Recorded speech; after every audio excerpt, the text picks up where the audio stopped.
मैं अमीन खान। आइए रुक करते हैं आज की खास खबरों पर। धार जिले के धामनोद के समीप ग्राम खलघाट नर्मदा नदी के ब्रिज से सोमवार को सुबह 10 बजे वन वे ब्रिज से गुजरते समय सामने से रॉन्ग साइड से आ रहे मोटरसाइकिल चालक को बचाने में बस नर्मदा ब्रिज से नीचे गिर गई।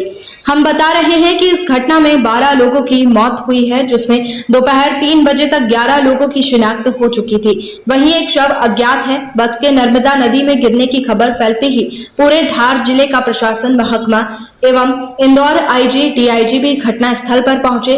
बस को नर्मदा नदी के 2 क्रेनों की मदद से निकाला गया। घटना इतनी भयानक थी कि बस के परचक्के उड़ गए। बस पूरी तरह से चकनाचूर हो चुकी थी। हालांकि इसमें अब तक ये पुष्टि नहीं हो पा रही है कि बस में कितने यात्री सवार थे। फिर भी इंदौर भंवरकुआं से तकरीबन 10 से 15 यात्रियों का बैठा जाना बताया जा रहा है। उस बीच बस में अगर सवारी बैठी होगी तो मृतकों की संख्या बढ़ सकती है। वहीं नर्मदा का बहाव भी बहुत तेज था। सुबह से ही बारिश हो रही थी। अब घटना ये है कि जो बस में दबे व्यक्ति 12 मिल चुके हैं। अगर कोई नर्मदा में बहकर आगे चला गया है तो उसकी पुष्टि नहीं हो पा रही है। वहीं सभी मृतकों को धामनोद के शासकीय अस्पताल में रखा गया है। जिस वक्त बस गुजर रही थी, ये वन वे ब्रिज है। बस अपनी ओर से सही जा रही थी, लेकिन सामने रॉन्ग साइड से मोटरसाइकिल आ जाने के कारण बस असंतुलित होकर नर्मदा ब्रिज में गिरी।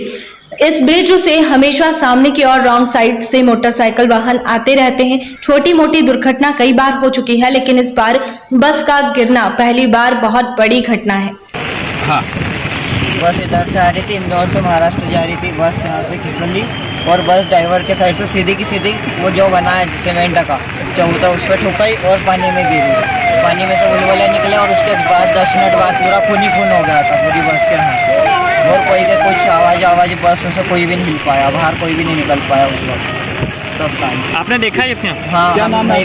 मेरा विनायक नाम है। कहाँ रहते? यहाँ मेरी दुकान है आगे पुल के पास में। जिस बस स्टैंड से चली सरवटे से, वहाँ से 12 लोगों के बैठने की सूचना है और एक ड्राइवर लगाएं तो 13 लोग होते हैं।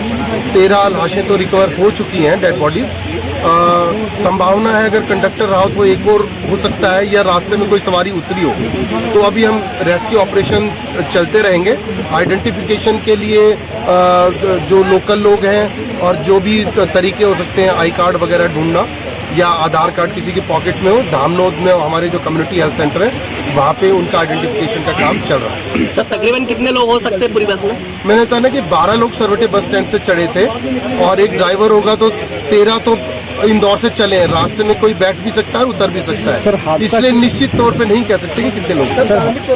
गलती सामने आ रही है, अभी उस तरह की जांच अभी तत्कालिक कार्य नहीं है, तत्कालिक रेस्क्यू ऑपरेशन है, उसके बाद जांच। सर, ये बारिश में कितनी दिक्कत आ रही है सर? बाद में उसके बाद बारिश के कारण कितनी दिक्कत आ रही है राहत बचाव कार्य में?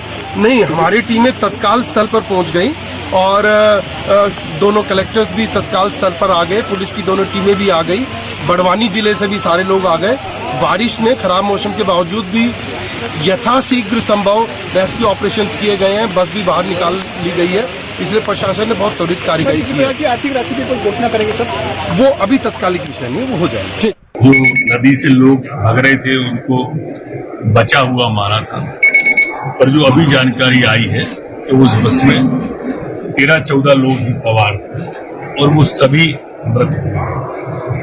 कोई भी उसमें से बचा नहीं। जो नाम निकल के आए हैं तो चेतन रामगोपाल जागीर, निवासी गायकला, गोविंदगढ़, जयपुर, राजस्थान।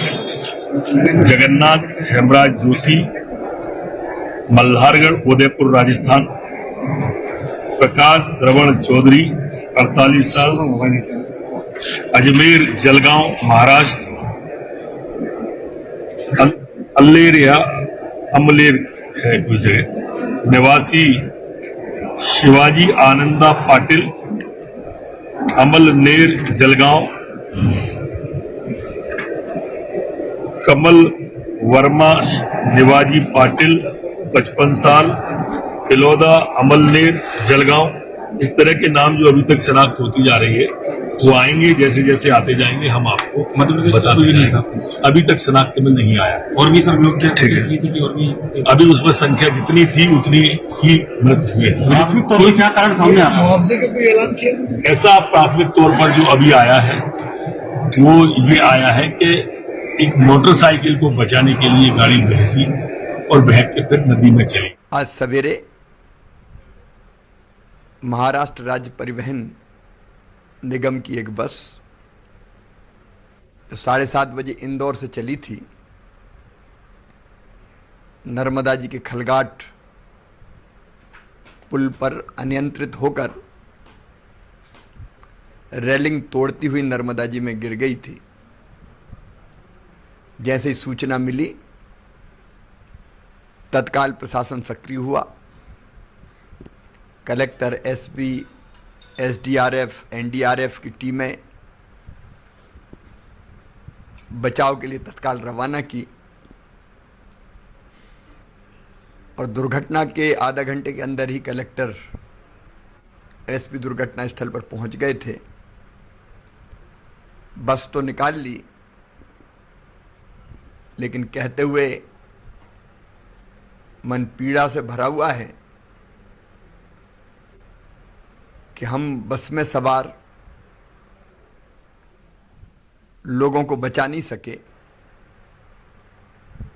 अब तक 13 शव निकाले जा चुके हैं। पहले सूचना थी कि बस में 15-16 लोग सवार थे, लेकिन 13 शव निकाले जा चुके हैं और एक संभावना इस बात की है कि इतने ही लोग हों। अभी बचाव कार्य जारी है। मेरी महाराष्ट्र के मुख्यमंत्री जी से चर्चा हुई और उप मुख्यमंत्री जी से भी चर्चा हो रही है। मध्य प्रदेश सरकार हर संभव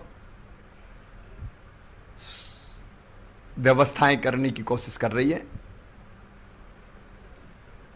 जो सब मिल गए हैं उनके पार्थिव शरीर को ससम्मान, उनमें से 5 की पहचान हो चुकी है, हम उनके गंतव्य पर भेजेंगे। दुर्घटना की जांच के निर्देश भी मैंने दे दिए हैं और खरगोन जिले के प्रभारी मंत्री श्री कमल पटेल जी को मैंने निर्देश दिया है कि वो तुरंत घटना स्थल पर रवाना हो। राष्ट्रपति जी के चुनाव का वोट यहाँ डल रहा था, तो वो भी दुर्घटना स्थल पर रवाना हो रहे हैं। संकट की इस घड़ी में हम पीड़ित परिवारों के साथ खड़े हैं और अपनी ओर से हर संभव सहयोग करने का प्रयास करेंगे।